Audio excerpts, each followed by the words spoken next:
I'm Chaplain Jacob Scott of the Oregon National Guard. This is the Hope in the Trenches podcast. Where going forward, I'll sit down for conversations with people who offer interesting and informative perspectives on finding strength for life and work in the trenches, and even improving our spiritual posture. Whether you feel like you're under heavy bombardment or ready to go over the top toward a new objective, it's good to be with you. Our guest today is Ms. Stephanie Torres. She's a military and family readiness specialist here in Salem, Oregon. She's got some responsibility for 2 counties, Marion and Polk County. She works with service members and their families and community partners to connect our people to the resources that are out there. Stephanie is also a Gold Star spouse. She lost her husband, Jorge Armando Torres, in 2013. And you'll hear from her story, she has taken that and turned it into an incredible passion for helping and serving people. In addition to her work here in Salem for the Oregon National Guard, she's also the state president for Gold Star Wives and vice president for the Northwest region. So she's the state president for the Willamette chapter of Gold Star Wives. Stephanie, thank you so much for being here today. Thank you for having me. Yeah, well, your story is so powerful. Can you tell us a little bit, how'd you meet your husband? You know, it's funny how we met. We actually met back in 8th grade. I had recently moved to Independence, and I was attending Talmadge Middle School. And I remember I was just kind of getting to know the language. I was really new to the U.S. I came to the U.S. when I was only 13 years old. So it was really, really new to me. I was in 8th grade, and he was in 8th grade as well. I was a really quiet person. I was really into school, and he was the opposite of me. He was well known. He was, not a troublemaker, but definitely well known around the school by the teachers. Okay. So that's when we first met. We had mutual friends, but we actually didn't start talking until maybe 2013. Oh, wow. No. Hold on, sorry. We met in 2008. 2008, okay. Yeah, 2008. And it was through a mutual friend who wanted to talk to my sister at that time. And he's like, hey, could you come over and bring your sister? And I was like, yeah, I'll come over. And actually, that's how we started talking. Okay. I remember when I saw him, hey, I remember you from back in the day. We were now older. Mm-hmm. And he has just joined the Army. Okay. So that was December when we started talking, and he's like, hey, I just kind of want to let you know that I joined the Army, and I'm leaving in March. I was like, okay. I mean, I don't know. I didn't know what it meant. Sure. Yeah, that was my question. Did you know anybody else that was in the Army? No. I mean, like in Costa Rica, we don't even have an Army, and that's not something that we ever really grew up learning about, right? Mm-hmm. So you come here, and you hear about the Army, and I didn't know anything about it. Mm-hmm. All I knew was he had signed the papers 2 months prior to meeting, and he said, I'm leaving in March, and I want to let you know. Like, I would love to talk to you and keep talking to you, but heads up, I'm leaving to basic training. That's essentially what he said. Mm-hmm. I was like, okay. Not knowing what it meant, we just continued talking. Right. Yes. Well, and we were already more than a decade into the wars in Iraq and Afghanistan at that point. Yes. I remember the day he left was March 17th. So I was like, I'll go and drop you off. And I think that's when I realized kind of what it meant. He kept saying, I'm leaving, but I just didn't understand it. Mm-hmm. So I went and dropped him off, and I was like, okay, he's going to basic training. He'll be back. It's fine. So he was a combat medic. That was his passion. That's what he wanted to do. And he was with an engineer company out of Dallas, where he was living at that time. And he came back October 10th on his birthday. That's how I remember these dates. And I remember I was so excited to go and see him and pick him up. And as I'm driving back home, just out of nowhere, he's like, hey, so I graduated and have like really high grades and I'm getting deployed. I was like, what do you mean you're getting deployed? Like, you were leaving to basic training and now you're leaving? Like, and that was a combat zone. So that was, for me, that was really scary because I was understanding now what it meant to be away. And for me, it was a long time, being the first time that he was gone.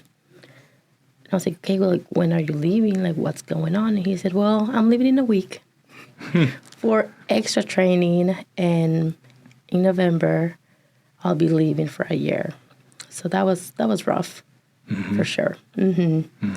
So he did that, and I remember he came back for Christmas, maybe for like a few days, and off he went. He went to Afghanistan with the 1249th that time.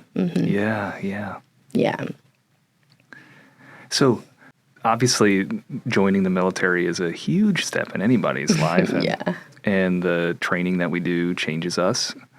And we learn and we grow and we mature. Did you notice anything different about Jorge when he came back from training? Oh, I did. It was a life-changing experience. I was the girlfriend, right? And I remember kind of being in the back burner, like, oh, I don't think you guys are going to make it. I don't think you guys are going to last. There was a lot of that stipulation from people because it was hard, you know, like, I was really young. He was gone, being back home on your own, trying not to watch the news and trying not to listen to people. I didn't really have a lot of people to talk to at that time about how I felt. Because every time I would talk to someone about it, like, I miss Mondo, their response would be, I mean, that's what he signed up for.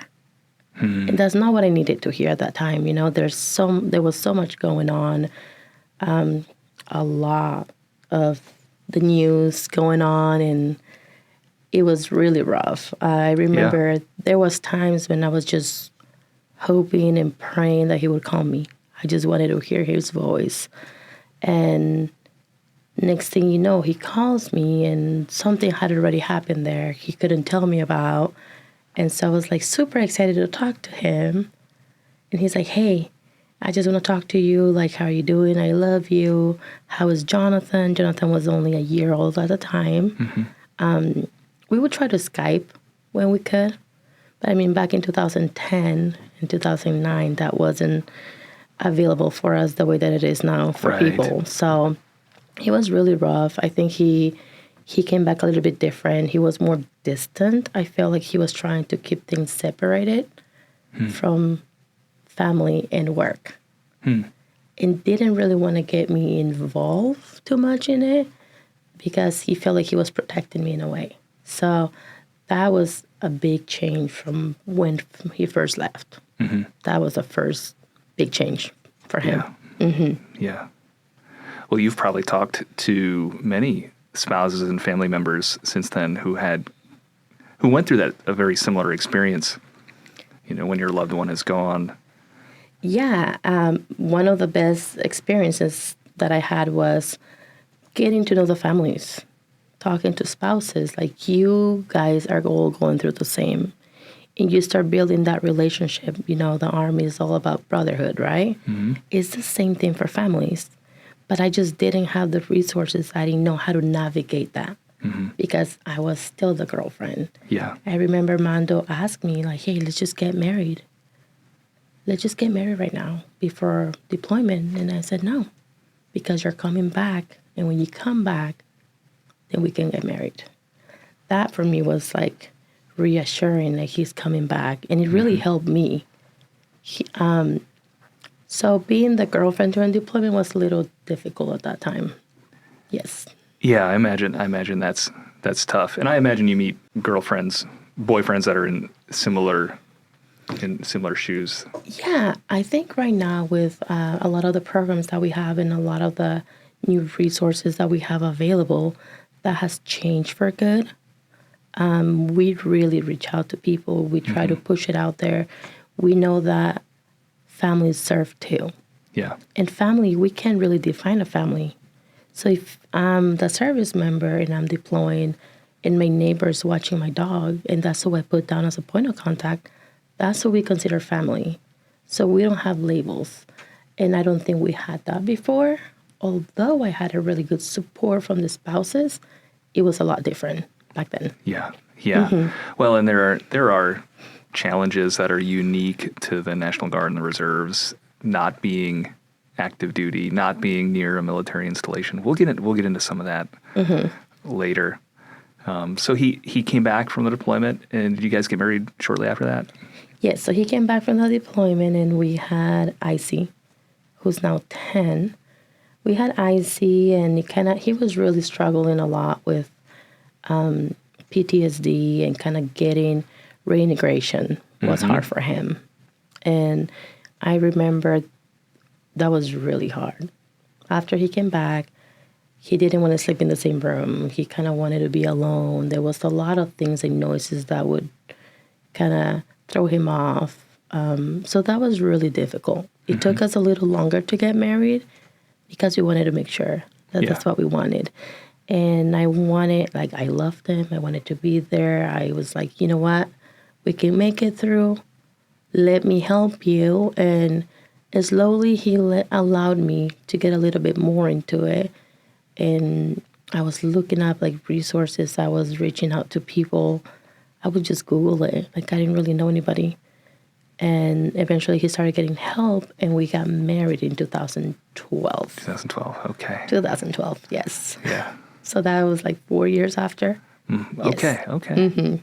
Then in 2013, that's when your life changed. Right.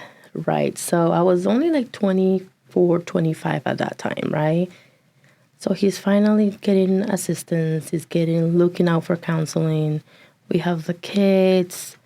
He got the VA disability approved. That was big because it took him a long time to get that. He had all these medals, and he was really passionate about his job. He was a go, nonstop. Yeah. I remember waking up, and he was always reading, and he was I want to be a doctor. I want to go out. I want to go to college and be able to do what I did. But in order for him to do that, he had to start from zero.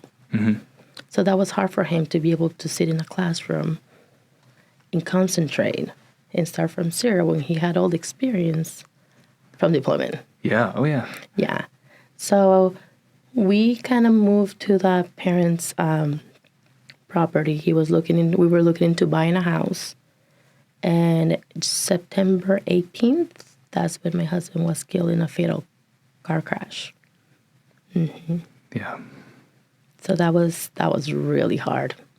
My kids were only 2 and 6 years old at the time. And with that, at that time, it was a really rough time in my life. I was undocumented at the time. I was going through the process of getting my green card, getting everything straight. And I remember when I came here with my parents, I didn't understand what it meant to be undocumented. I was only 12 when I came here, and I didn't understand it, right? So I was going to school, and I was doing everything I thought I could to get a scholarship.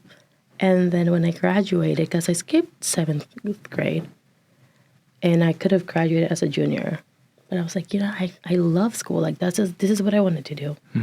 My mom was really sick at that time, so I knew that if I didn't get a scholarship, I couldn't go to college. There was no way I could have done it. So I stayed another year as a senior, and I took all the advanced college classes. And I was so good. I was getting A+ in chemistry, anatomy and physiology, science. That's what I loved. And when it came down to applying for a scholarship, I got denied in every single one because I did not have a Social Security number. So that's when I realized, okay, this is what it means. So working through the whole process is not as easy as a lot of people think it is, but there's ways to do it. So it took me a little longer to get into the process, but I was going to do it through him now as a sponsor because it was a lot easier. We were married. It kind of speeds up the process when you're married. But when the sponsor, in this case, my husband, passed, everything went to zero. So at that time, I was undocumented. I had only turned 26, like 2 weeks before that. I had 2 kids, and I was now homeless. So that was when my life changed completely in 30 seconds after I got the knock on the door.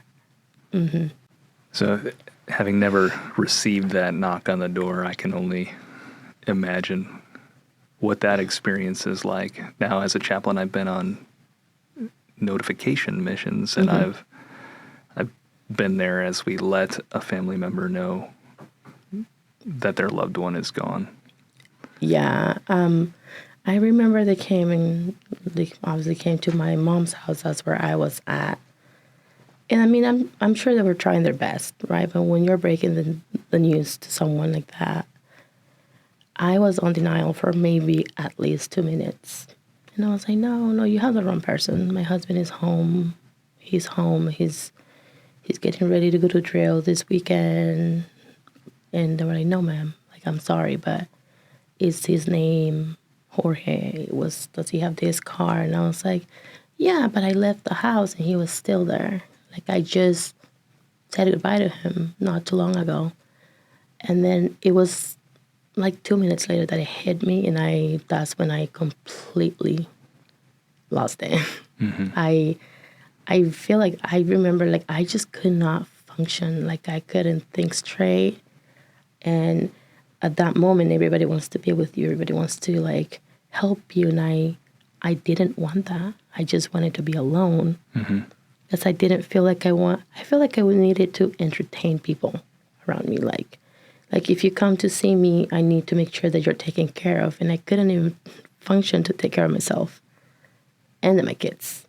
So that was really, really life-changing experience. That was really hard. And then I remember maybe 2 days later, the CAO came in, which is a casualty assistance officer, and stepped in to help us with the funeral arrangements. And that was another change in my life, finding out that I was not in DEERS. Wow. Yeah. So finding out through that process, I was not in the system, meaning that the SGLI was not coming to me. That's Servicemen's Group Life Insurance, Correct. right? So from the Army's perspective, you didn't have an official relationship with Mondo. No, you don't. And that's why that's what I love what I do, right? Because I've been through it, and I just don't want anybody to go through the same. But whoever you have down as your beneficiary is who gets it. And I was not in the paperwork. It was the parents. So there I was now, homeless, broke, with 2 kids, and undocumented. Within like 2 days, everything just shattered in front of my eyes. That was hard. I think that's an understatement. No, right? But now, people who meet you today, it's as you know, as I learned just little parts of your story from you and from people that know you. It's absolutely incredible, and your passion and how you approach your work now. I mean, it's obvious that you love soldiers and airmen and their families. Oh, I absolutely do. I remember, and this is how I got into the program. The program saved me, and I know that it can do that for people. I was living in it was like a shack. It was non-livable. It was all I could have at that time. And I remember I got a check from Service Outreach Specialist, the program. Oh yeah, from Survivor SOS, the Survivor outreach. Yes. Yeah. How long was this after Mondo died? I mean, I can't remember how long after it was. I remember like this CAO talking to me about it, and I was just so mad at him. Like I wasn't mad at him. I know that. Right. Now I know that. Yeah. But I was just so mad, and I was like, why would you ever be here? Like, what brings you here? Mm-hmm. I got that check, and it was under my name, and I was like, okay. And it was for $10,000. And those $10,000 saved me and my kids because I was able to provide at least food. Mm-hmm. I didn't qualify for assistance being undocumented. I had to apply again for the paperwork to the immigration. For your citizenship? Yeah. And it was actually the green card at that time because I didn't have anything. Just the legal status. Yeah, so I had to reapply and pay for all of that. And that's really what helped me and saved me and gave me a chance to kind of, in a way, restart my life. And I was like, I really thought it was like a giveaway. You know how you could sometimes get on the mail this junk. Oh, yeah. Like you have won $5,000 or you have been approved for $2,000. Call us and find out if you do. But I was like, what is SOS? Like, what is this, right? I had an amazing SOS. And that's how I was like, hey, is this real? Is this legit? And they're like, yeah, we're part of the family programs and this is what we do. And that was like an eye-opener to all the resources that were available for me and my family and I had no idea about. So that was for me a wake-up call, and that was my call. Like I knew that was it. Mm-hmm. You found your mission. I did. I remember it took me about a year to be able to do anything. I remember my Jonathan at that time. Johnny was only 6. And I always tell him all the time, he is my rock. If it wasn't for him, I wouldn't be here. He was the one who helped me through it all. Because people don't know how to do grief. They don't know how to deal with grief, right? I was so young at the time. People would come up to me and say, like, don't cry. Don't let your kids see you cry. You're young. You'll move on. He does not want to see you sad. If he were here, he would want to see you happy. And that's really not what I needed to hear at the time. Yeah. So then I started just not going out at all and staying at the house. And Jonathan would get up and shower the little one and give him cereal and put him to watch TV. For many days at a time, he did that. And I remember not being physically able to get out of bed. Like there was times that it really felt like I couldn't breathe. And when I was trying to breathe, it was really hard, painful to breathe. It was that bad. And I remember watching him and I was like, if it wasn't for you, I wouldn't be here. And I tell him that all the time. But a year later, so September 13th, in 2014, I applied for a job. And I got that interview September 18th. And that was the first year anniversary. And one of the questions they asked me was, can you deal with stress? And I remember sitting there and I said, I feel like I can. Then she asked me, okay, give me an example. And I said, well, I am here today. And I'm sure that if I didn't tell you this, you would not know that today is my husband's first year death anniversary. And here I am. And I'm pretty sure that's what got me the job. That was for me. I remember having I had a dream like a few days before where I feel like he was telling me, hey, it's okay. Like, you got this. So I was like, okay, I'm going to apply for the job. And I got the job. I was pretty excited. It was the first step, I guess, for me to be able to go start living again in a way. So I was doing that for a little bit. And an opportunity came up to be a VISTA. So that was through the AmeriCorps. It's Volunteers in Service to America. And it was to be an outreach person for the National Guard. And the stipend was going to be $900. So at that time, I remember sitting down and saying, okay, it's $900, but this is my call. I feel like this is it. I'm risking everything, the little bit I had at that time for it. But I was like, I need to do it. So I grabbed onto it. I applied, and I was able to come into the family program as an outreach person. And I was working at that time with Alicia Condit and Claudia Cardigan. So I was helping in 5 different counties, building books, doing outreach, updating resources, and that's what I loved. Like, I fell in love with it. And I remember sitting there and saying, this is it. You knew. I knew at that time. And my dream was to sit at the office where Alicia Condit was at the time. I was like, I want that job. And I wanted to be somehow part of it. But I knew as well that the project was only a year. So the year came around, and it was time for me to go. And I was really sad to go. There wasn't any openings. There wasn't anything else that I could do. And I remember at that time, Travis Hugmeyer was a commander for Charlie Company out of Gresham. And he said, hey, Steph, do you want to be an FRG? And I was like, I don't know what that is. But hey, sign me up. And so I started learning about that SFRG program now, and I fell in love with it. I was like, I'm doing it. The Soldier and Family Readiness Group. Yes. Yeah. And so they recently just changed the name. But that's what I was like, what do I do? And he goes, I mean, you disseminate information to families. And I was like, so I get to work with a unit now and meet families and be that person.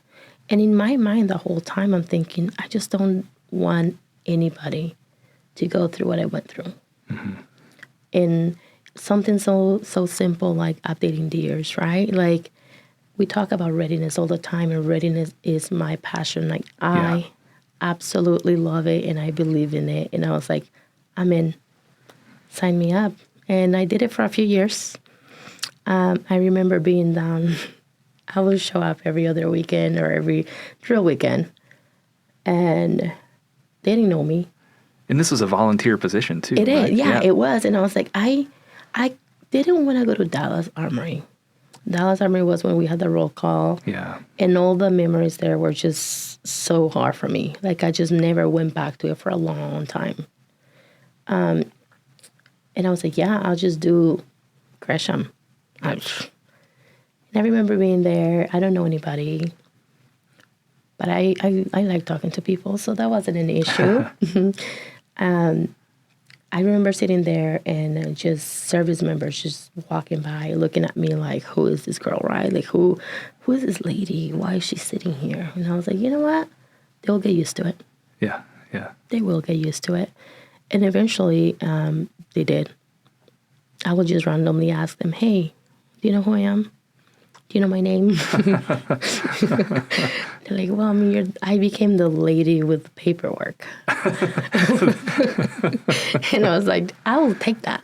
Yeah. Because that's what I need to do, right? Is updating family information, trying to push it out to families. Like, I found there was a big gap between the service members and the families. And not knowing the resources, not knowing that we were here, we were available. So that really became a passion for a few years. I did it for a few years. Yeah. Well, that's so hard in the Guard, isn't it, right? Because even so, your unit was in Gresham. It was, yeah. But you had soldiers that drilled there who were coming from all over the place. Right, and that's one of the hardest parts of it, right?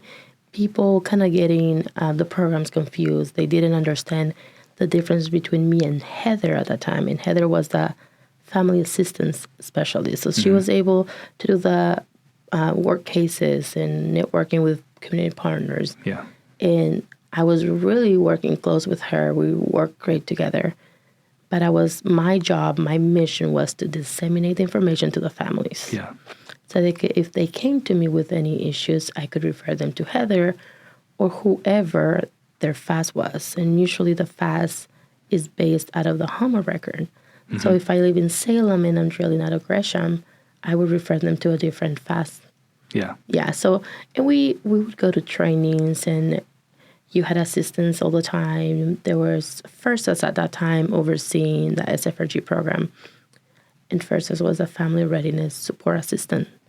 So they were coming in, doing all the paperwork, doing all the training, and anything we needed, they were there for us. Mm-hmm. So it was a big group, big family, working together with the same mission. Yeah, yeah. But you're still a volunteer at this point, aren't you? No. Oh, so then you became Yeah. So when I was SFRG for a few years, I was working at the hospital at that time. I was working at the hospital, and I was doing a lot of different things on the side. I got the chance to apply to be a FIRSA then. Okay. So the FIRSA was a family readiness assistance specialist, and their job was to assist that FRG. So I became the FIRSA for about 25 units. Okay. So now you're reaching out to all of those unit level. Yes. So now I was helping and assisting all the FRGs. All the volunteers. All the volunteers at that time for the units. Okay. And I felt like it was like, man, now I get to do this, right? So I've been in SFRG before. I have done this before. And I knew, because, they're the backbone of the family program. Yeah. They are working with the unit and commanders and the families. Mm-hmm. So it was really amazing to be able to now move up and be helping a lot of the volunteers. Yeah. And those volunteers are key too, right? Because they have a spouse or a child or someone who is in that unit. And it's funny you say that, because a lot of people think they have to be affiliated with the military to be able to assist or to be able to help, but really anybody can. Anybody who wants to help. I mean, you run into people from church. You run into friends. Say, hey, what are you doing What are you doing there? What are you going to do this weekend? And I remember saying, like, well, I'm a volunteer for the National Guard, right? Like, this is what I do. And they're like, oh, could I help? So there's a lot of different positions and a lot of different things that people can help with. And they do not have to be affiliated with the unit or the military at all. Yeah. But a lot of them were. Yeah. But they are key. They are, the backbone of the family program. Because they're out there with the commanders, meeting the families, doing events, updating the information, making sure that they know the needs. Yeah. And based on that, they can, bring people as speakers, do events, and make sure that the units are being taken care of, and the families too. Yeah, linking up those community partners. Yes. With specific needs in the organization. Correct. So I did that for maybe a few months. Mm-hmm. And I remember hearing that position, so the FIRSA and the FAS were going to be combined into a Title V, a federal position. Yeah, so Title V, so that's a civilian who works for the federal government, specifically working with the military. In this case, yes, but I wasn't a citizen. So that was a roadblock. And it was right when COVID hit. So things were closing down. Everybody was working from home. We didn't really know what was going on. And I knew that I had to apply to become a citizen, to even get a chance to apply for the job that I always wanted. So had you kind of set your citizenship application aside these years then while you were? Yeah, I guess. I was just, in my mind, I was doing what I loved, right? Mm-hmm. And when you get your green card, you have to wait 5 years to enable to be able to apply. So there's a period of time that you have to wait. And it was my time. It was my time to apply for citizenship. And so I remember thinking, like, I have to do this. And I was hoping and I was praying that I would get it back on time.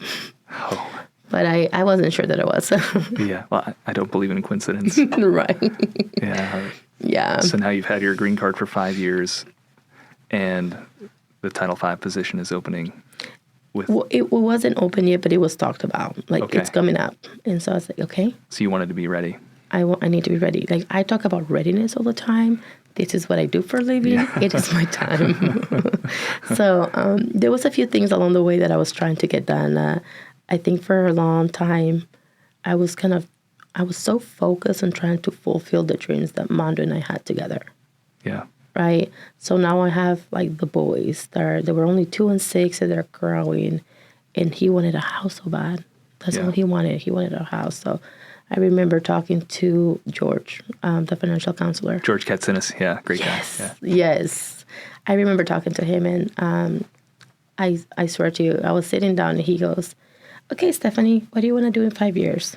And I looked at him and said, I don't even want to get out of bed today. Like, what do you mean? Yeah. He goes, let's talk about this. Like, what do you want to do? And I said, well, I mean, if you're asking, I can tell you that I want to buy a house someday. He goes, okay. And for the past years, and I mean it, he has been one of my biggest support. And I bought my house in 2020, as right before I applied for my citizenship in January. Mm-hmm. I put in my application. I was like, here goes nothing. I'm just hoping it goes through.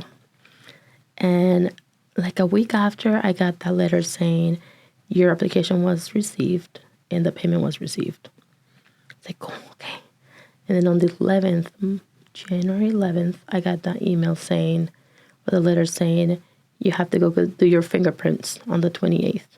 That was super quick. I mean, that really takes months to do. So I was like, okay, this is going well. So I did my fingerprints, I took my picture, and I got another letter saying, you have 12 months to, wait 12 months to come and do what they do. They do a test. Mm-hmm. They'll give you, a test to study about the history and everything about the U.S., and then if you pass that and do, a verbal and writing one, then you get another appointment to do the oath. So I never realized there were 2 tests. Yeah. A written test and an oral. Verbal. Yeah. An oral test. You do the, and then they do the test to know, there's 100 questions in that. They only ask you 5 or 6, but you have to study all of them. Wow. I learned a lot. Yeah. Yeah. So you go through the test, and then if you pass, then you're given a different date to come back and stand with everybody and do the oath and stuff. Yeah. So that's how it normally works. That's how it normally works. So I remember thinking, I don't have that time. I don't have that time, and I really want this. And I believe in prayers, and I prayed a lot through my whole life, through grief, I remember when I was desperate, and I remember when I felt like I didn't have a way out, I would pray all the time. So I was praying, and I was hoping that I could find a way to do this. And I was like, if it doesn't happen, then it's not meant to be. So I called the immigration office, and I said, so I'm a contractor with the National Guard. It is ending, and it's going to be a federal position now. But if I don't get it done by then I will be unemployed. So there's a different line for military families and then immigration. I remember asking people to write letters for me. So they were writing letters. A lot of people supported me with that. They were writing letters. I got the contract company to send me a letter saying that it was really ending. And it was, I remember March 1st, it was my big event. I bought the house. I moved into the house. That was really cool. And then we went into COVID. And a month later, April 1st, I got a phone call. I got a phone call at work, which never happens. It doesn't happen that way at all. It's like, hi, can I speak with Stephanie Torres? And I was like, yeah, this is her. And I don't remember her name, but she was like, hey, I'm calling from the immigration office, and we would like to see you tomorrow, April 2nd at 2:30. And I was like, oh. She goes, are you available? Yes, I am. That was my moment. Yeah. That was a big, big moment for me.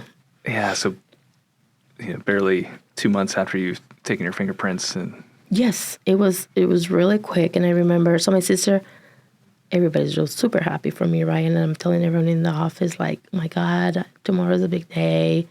They were really supportive. They were always like asking me questions from that test. And I mean, it's like family, right? Yeah. They're like always supporting me in everything I do. And I said, hey, tomorrow's a big day. Yeah. So my sister, the next day, I said, hey, I'm taking tomorrow off. That wasn't an issue. Yeah. So this is, sorry to interrupt, this is April 2nd. April 2nd, 2020. When everything's shut down. 2 weeks to flatten the curve, right? So we're just going to shut things down. Yeah. Yeah.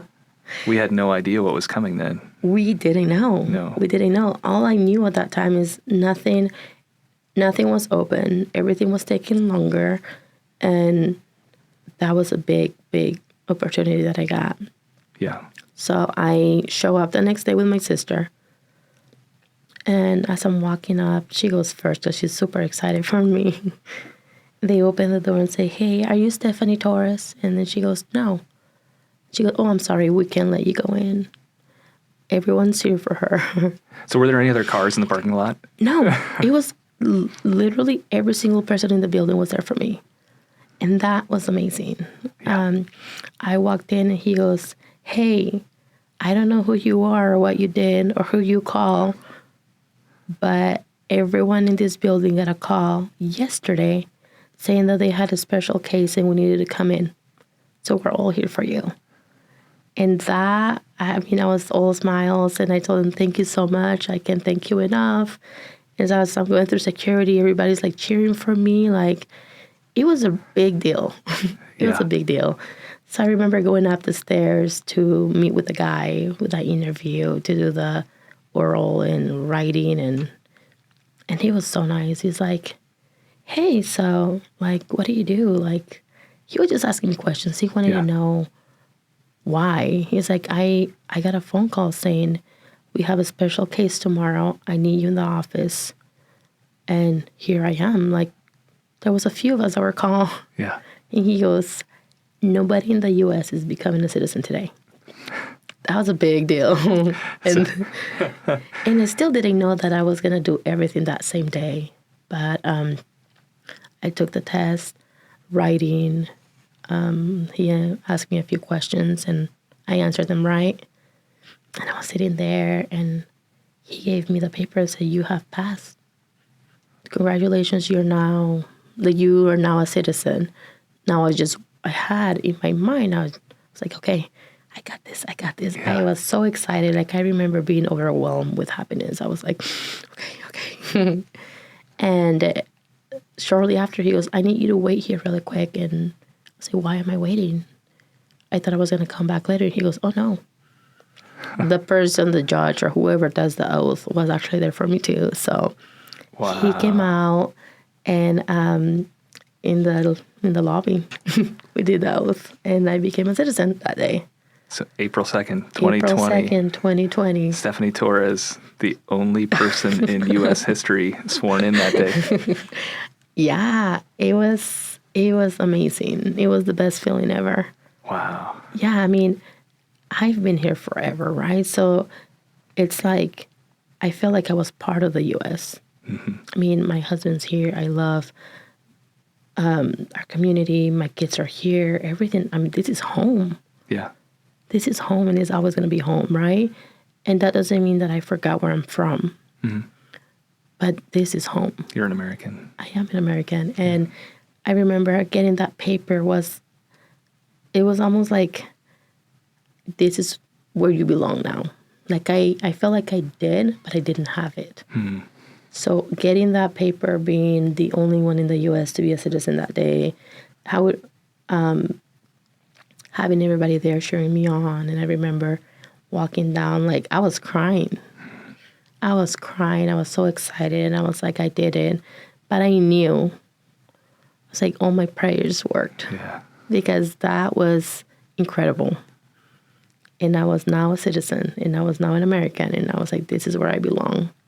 And this is where my heart is. Well, and then you rolled up your sleeves and you got right back to work, didn't you? I did. And so as soon as I left, I texted everyone from work. And they're like, oh, my God, congratulations. You should stop by the office. So I stopped by the office, and they had balloons for me, and it was like a big party for me. It was amazing. It was really one of the best moments in my life. Yeah. And May 10th, I became a military and family readiness specialist. I was able to get the job. I got an interview, and they offered me the position, and I couldn't be more thankful and happier. Oh, well, just being part of this organization, I'm grateful for you and Oh, thank you. Yeah. So that's how you got to your job now. That's how I got to my job now. Yeah, Yes. and I think I met you on the 1-year anniversary of when you became a citizen. I think that was the first time I met you. Yeah, I didn't know they were having another party for me. But I remember somebody in the office remembered that date, and he was really sneaky, Figueroa, Rudy. He told everyone, and so everyone is walking in and they're talking about meeting, and I was like, I didn't get a memo, I didn't get a calendar invite, I didn't get an email. So they're like, oh, it was like a last minute email or meeting. Maybe they just forgot to add you. And I was like, okay. But when I walked in, it was them like celebrating my first year anniversary, and they had like balloons, and everybody was kind of going over the test and the questions, and it's just that family that I have there. I love being there. Yeah, a lot of great people who are just like you, dedicated and passionate about helping our service members and their families. Yeah, so the service member and family support is a big, big umbrella. We have about 14 different programs, and each one of us brings something different to the table. We have different experiences, different knowledge. Mm-hmm. We all have the same mission, and we work great together. Even just for our group, for the military and family readiness specialists, there's 10 of us or 11 throughout the state. So we cover every corner in Oregon. Yeah. We're always wanting to help. Yeah, so it's kind of, you have two, your focus is both outward, right? Because you're in the communities and you're in those regions, finding community partners, identifying the resources that are available in the community. You're also looking to the other government programs and military family programs that are available for our service members, and then you're looking inward to meeting our soldiers and airmen and their families, building those relationships and trying to identify those needs. Yeah. So when this position, they took two different positions, right? So they took the one where I was a volunteer, and I was assisting the volunteers. Mm-hmm. And then they took the assistance portion of it. So we do both of them. So for the assistance, we want to make sure that if a service member or a family member, a survivor, a veteran comes in, we have the resources. We are a resource and referral specialist, right? So we rely heavily on community partners, and we do outreach and network and attend events. And we just want to make sure that, we know it takes a lot for people to come and ask for help. Mm-hmm. So we want to make sure that we are prepared and we're ready to be able to serve. And typically when somebody comes to us, we provide the resource and referral, and we follow up with them. We want to make sure they're being taken care of and they're not just falling through the cracks. And that's the assistance portion of it. Yeah. And that would be based on your HOMA record. So based on where you live, there's one of us that can assist you. Mm-hmm. For the readiness portion, that's where we assist the volunteers, and now they're the soldier and family readiness groups. And I have two different battalions. So I have battalions, and I work with commanders, and I work with the military point of contacts, connecting them in the SFRG, kind of training them, teaching them the ways, and helping them disseminate the information. Like if there's any trainings that we do, we have an upcoming state workshop where everybody from the state comes over, all the volunteers come, and we do some training, and we recognize their volunteer work and the hours, and just kind of to get to know each other. We are all over the state, right? So this is a time where they come together and talk about what works for you, what didn't work for me, write down ideas of things that we can do to bring families together. So that's a big one too. We do both. Yeah. Yes, the readiness is huge. Yeah, and you do some great events throughout the year. What are some of your favorite events to put on? I actually I remember last year I had one for families. It was like a carnival, and we were having games and prizes. But it's also bringing when you bring families together for kids or girlfriends. You don't have to be a spouse all the time. We have resource tables there. So it helps them get to know the program. It helps them let them know that we're here to help, right? We have so many resources available. We have so many things. Child and youth is a big one. Because they're working with the kids all the time, and they have the amazing team panel. And those are the kids that are 13 to 18 years old, and they help put events together. Their parent is typically in the Guard or Air Force. Survivors can do it too, and so they get together and do events for everyone in the state. The military youth ball was put by them. They do community service. They do so much.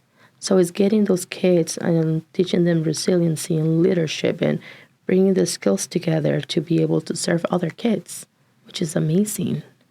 Because you talk about service members and you talk about spouses and girlfriends, and I feel like, we need to talk more about the kids. April is the month of the military kid. So there's a lot going on right now with child and youth. There's a lot of events. They have the Purple app coming up. And that's a great way for them to get connected. Yeah. And know that they're not alone, which is what we all want, right? They belong. Yeah. And they serve too.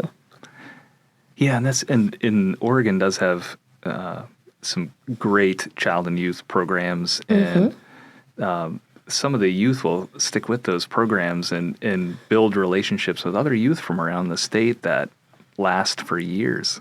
Yeah, because you can sign up when you're a little younger, and I know that there's people that kind of do it for 3 or 4 years, and then when they graduate, they have a special recognition, and some people use that experience for their scholarships, for their resumes, for letters of recommendation. I know that there's a few that have gotten into good universities. Yeah, I just heard about a family member accepted to West Point. Yeah, Tatum. Yeah. Yep. Yeah, that was great to hear. Yeah. And we've seen talking to some of my other friends who are more senior members of the Oregon Guard have seen children go from the child and youth services programs and are now serving in the Guard themselves. Yes, there's a few of them as well. Yeah. So it's always just bringing the families together, always making sure they know that, we're here. We are here. We do our best to help out. We really, really care for the families as well. Yeah. Because they serve too. And I feel that there's a lot of people that don't feel that way. I feel that if they're not wearing the uniform, in a sense, they don't feel like they belong. So when the unit deploys, we do outreach to the families. Just, hey, how are you doing? A lot of times they don't even know what to ask because they don't know, right? But knowing that, being that person. I was that girlfriend. I didn't know what to ask. So just do they have kids? Do they not have kids? Are they newlyweds? Have they been married for a long time? Is this their first deployment? Getting to know the families and being able to provide the resources throughout deployment is one of My biggest joys. Yeah. Well, it's maybe a small sample size, but when I told Chris that we were going to talk to you today, he said, "Oh, I know her." Right. Yeah, I mean, this is a great segue into the other part of the story after she got citizenship, which I didn't know. At the same time, 2020, I was in Kosovo. We had left at just the beginning of the year, and prior to that, I married my wife, and I tell her every day that she was right and I was wrong, because I was like, well, maybe after the deployment, we had a long engagement, and I am so thankful that we got married before, because then we were able to go on a honeymoon. And if I would have waited till after, we would have had the pandemic. So that would have been horrible. But Stephanie called her frequently and the whole time. And so she was a brand new military spouse, and she felt the love of our organization by Stephanie calling her and checking on her. And thank you. Oh, and that's what I'm here for, right? Yeah. Like, these are the things that when you hear about it, when you hear like, hey, you made someone smile, you made somebody like feel special, or that they belong, that's what I'm here for. And Yeah. That was my mission. That was my purpose the whole time. Yeah, and clearly, your personal buy-in on that job to like actually, really find out. I mean, I don't know how long you guys talk. Christine's pretty introverted. Both of us are. I know, and they're just me, right? And then, but she was like, yeah, Stephanie's calling me. And I didn't know at the time who Stephanie was. And yeah, she calls me all the time and checks on me. And I was like, wow, I'm impressed. I think we're getting it right. But it's really your personal commitment to the job. So thank you. Oh, you're welcome. Thank you. So Stephanie, that's a great story of outreach, because you were actually calling one of our deployed service members' spouses while he was gone. If a soldier or airman or any other service member or a family member is listening and they don't know where to start, what's the first thing that you tell people to do if they have a question or a need, or just they're trying to find help on something? How do they start accessing some of these programs? Yeah, we know that it can be overwhelming not knowing, or I mean, even if you Google it, you're going to have like thousands and thousands of sites and answers. But if you call our main office is the number to know, because the main office can get you connected to any of us throughout the state. And what we do is we then refer you and help you get connected to the resource that you need in your county or where you're located.